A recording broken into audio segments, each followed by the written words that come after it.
Assalamualaikum warahmatullahi wabarakatuh. Bismillahirrahmanirrahim. Alhamdulillahi rabbil alamin. Wa bihi nasta'inu ala umuri dunya waddin. Wassalatu wassalamu ala asyrafil anbiya'i wal mursalin. Sayyidina Muhammadin sallallahu alaihi wasallam wa ala alihi wa ashabihi ajma'in. Amma ba'du. Jalan sampeyan yang terdekat menuju kepada Gusti Allah Subhanahu wa taala itu haruslah melalui ilmu. Karena ilmu adalah cahaya bagi sampeyan. Apabila ilmu itu sudah sampeyan amalkan, maka nanti sampeyan sebagai pengamal itu akanlah bercahaya dan memberikan cahaya pula kepada yang lain daripada sampeyan. Itu kalau sudah sampeyan amalkan. Kalau ilmu tidak sampeyan amalkan, itu disebut dengan ilmu yang mandul karena tidak sampeyan amalkan ilmunya. Nah, di situ mandul ilmu sampean. Nah, bila ilmu itu sampean mau mengamalkannya, barulah sampean itu disebut dengan orang yang robbani. Apa seorang yang robbani itu? Yaitu sampean itu sudah meneladani dari akhlak Gusti Allah Subhanahu wa taala. Di situ sampean sudah mulia karena sudah meneladani, sudah meniru dari akhlak mulia Gusti Allah Subhanahu wa taala. Meneladani sifat Gusti Allah itu diperbolehkan. Karena kalau sampean melakukan hal itu sampean disebabkan sampean masih belajar. Bagaimanapun tinggi ilmu sampean, tetaplah sampean itu masih belajar. Tetaplah sampean itu masih sifatnya seorang salik. Atau saat sampean melakukan suluk. Atau disebut juga masih olah jiwa. Itu kalau sampean pelaku ilmu. Tetap walau ilmu sampean tinggi, masih dikatakan begitu. Sampean masih orang yang mengolah jiwa. Sebagai bentuk peneladanan dan peniruan dari teladan Gusti Allah Subhanahu wa taala, itu harus sampean tiru dari akhlak mulia Gusti Allah itu. Kalau sudah meniru, itu bukan sebagai sifat hakiki Gusti Allah yang terwujud pada diri sampean nantinya, bukan. Sampean itu kan hamba Gusti Allah.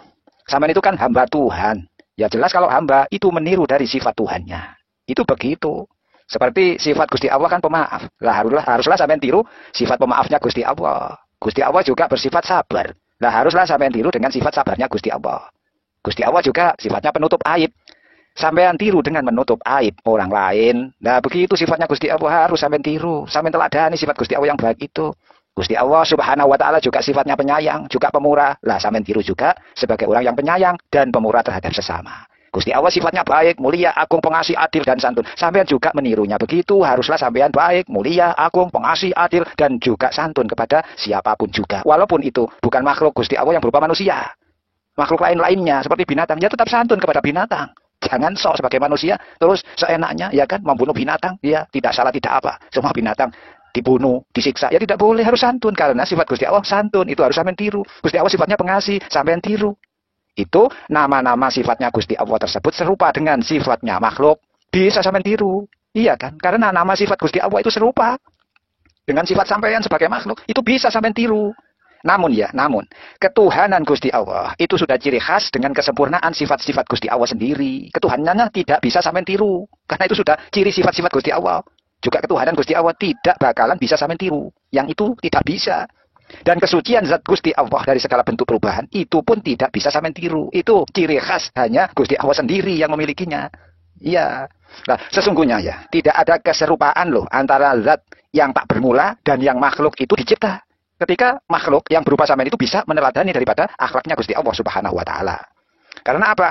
Karena sifat Gusti Allah Subhanahu wa taala yang qadim, yang azali dan yang suci, sifat-sifat begituan itu tidak benar-benar terwujud dalam diri sampean yang jadi seorang hamba Gusti Allah. Itu secara hakiki. Sebab apa? Sebab Gusti Allah itu laisa kamislihi syai'un, tidak sesuatu pun serupa dengan Gusti Allah Subhanahu wa taala. Iya kan? Tidak ada yang bisa menyerupai itu. Tidak ada yang serupa. Sama sekali tidak ada. Apalagi sama, serupa saja tidak ada. Sama, ya namanya sama. Ya tidak ada sama sekali. Satu pun tidak ada yang sama. Dengan Gusti Allah tidak ada. Sifat-sifatnya Gusti Allah yang terwujud pada sampeyan yang jadi manusia itu hanyalah dari segi namanya saja. Itu sifat yang terwujud Gusti Allah. Bukan dari segi esensi hakikatnya. Jadi tidak ada perpindahan pada diri sampeyan yang jadi makhluk itu untuk menuju sifat-sifat Gusti Allah. Tidak ada penyerupaan secara mutlak.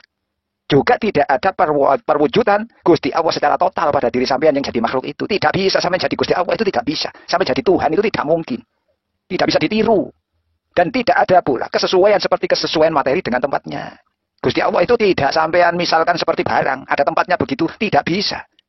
Tidak bisa seperti sesuainya materi dengan tempatnya, tidak bisa. Nah, semua itu hanya kiasan saja. Kalau sementara hakikatnya itu tidak demikian. Kemiripan itu hanya terwujud dalam bentuk kiasan saja. Itu kemiripannya begitu. Sampean kan hamba Gusti Allah. Itu tidak dapat meneladani sifat Gusti Allah secara sempurna tampak dari sikapnya yang jauh dari watak keras, ya kan? Amarah, ya kan? Dan syahwat. Itu begitu. Gusti Allah Subhanahu wa taala itu begitu. Watak tidak keras, tidak amarah, tidak bersyahwat. Lah, sampean itu harus jauh dari itu pula. Hindari dari watak sampean yang keras, jauhi dari amarah sampean, dan tinggalkan dari syahwat yang menggelora sampean. Nah, itu nanti sampean sudah bersih dari hawa nafsu dan sudah terlepas dari seluruh sifat-sifat yang tercela. Kalau diibaratkan ular itu ya, ular yang sudah terlepas dari kulitnya. Hingga tidak pernah ular itu kembali ke kulitnya karena sudah dilepas. Kalau bahasa Jawanya itu melungsungi. Tidak mungkin ular kembali kepada kulit yang lamanya itu. Nggak mungkin. Nah itu loh. Nah, yang ada dalam hatinya sampean itu harusnya hanya Gusti Allah Subhanahu wa taala saja. Namun ya, sampean itu tetap berbeda dengan Gusti Allah. Karena sampean itu makhluk, tetaplah makhluk. Gusti Allah Tuhan, ya tetap Tuhan, tidak ada persamaannya.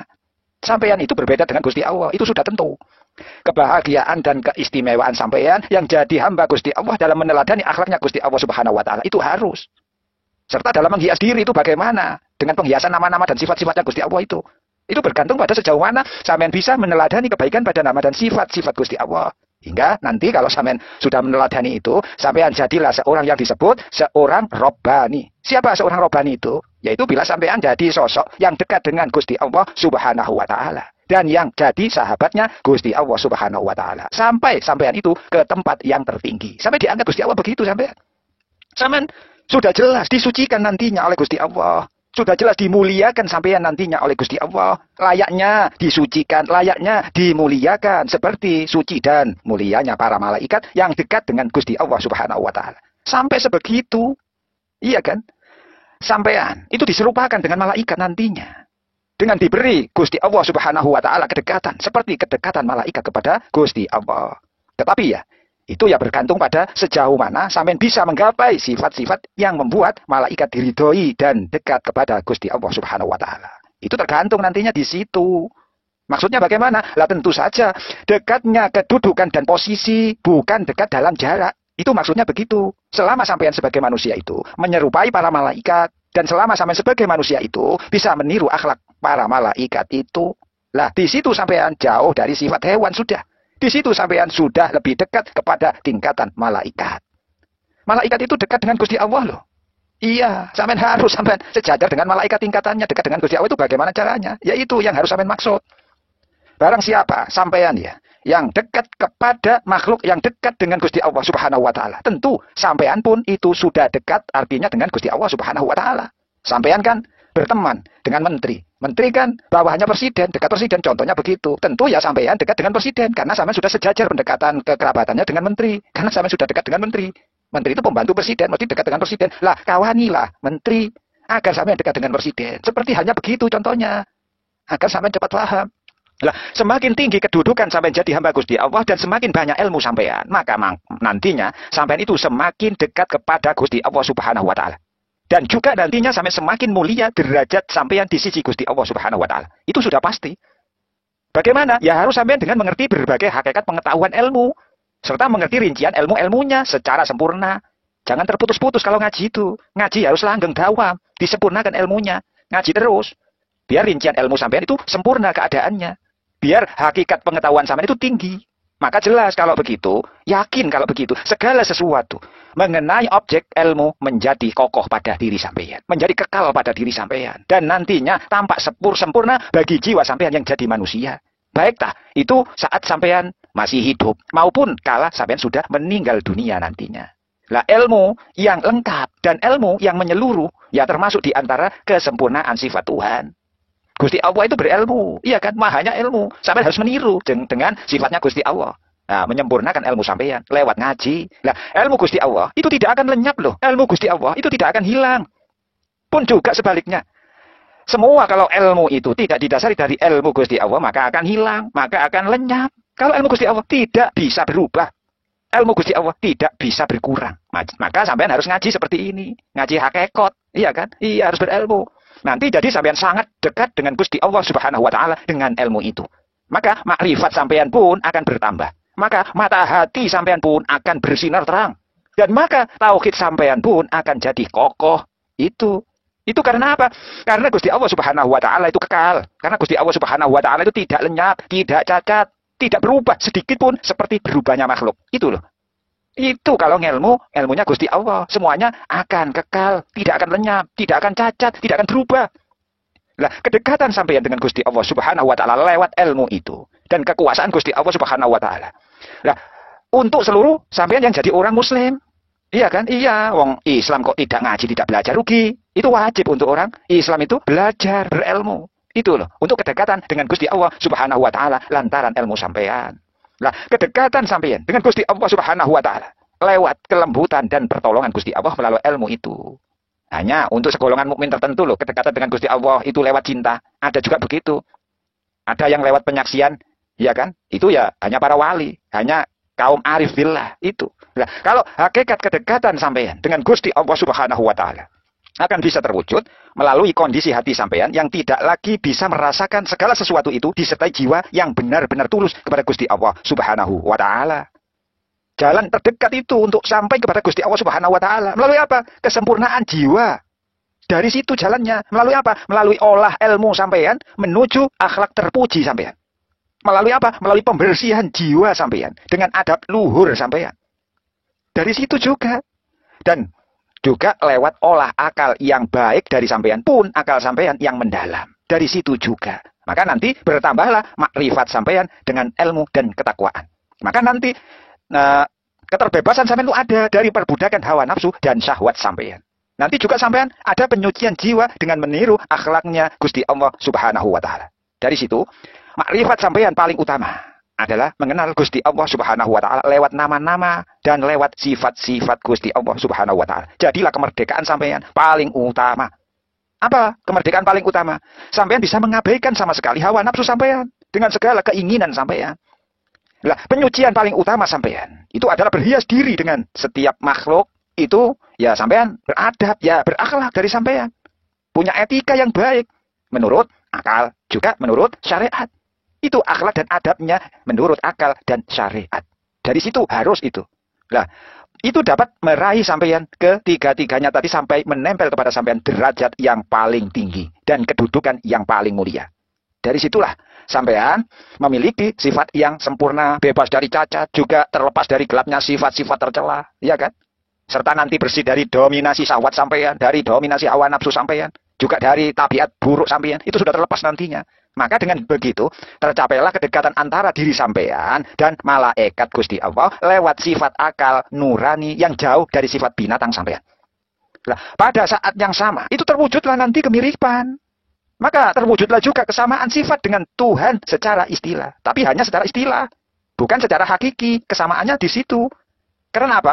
Karena makhluk yang rupa sampean itu pasti memiliki kekurangan. Sedangkan kesempurnaan yang hakiki itu hanya milik zat yang tiada sesuatu pun sepadan dengannya. Baik dalam zat juga dalam sifat. Meskipun ada kesamaan dalam hal sifat. Nah, kesamaan tidak dalam segalanya. Namun itu, dua hal yang berlawanan bisa jadi memiliki kesamaan loh. Namun di antara keduanya, tetaplah terdapat perbedaan yang sangat jauh. Itu contohnya ada hitam, ya kan? Misalnya begitu, ada warna hitam.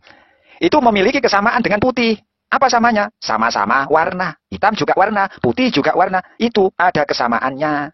Apa? Sama-sama warna. Hitam, putih, itu sama-sama warna. Lah, keduanya sama-sama merupakan aksiden.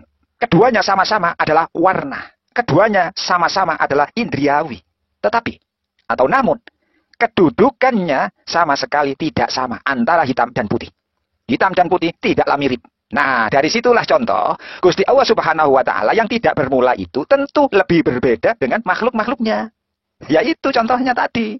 Iya kan? Iya, antara hitam dan putih. Kalau sampean bandingkan dengan Gusti Allah, ya jelas Gusti Allah itu tidak mirip. Iya kan dengan makhluknya.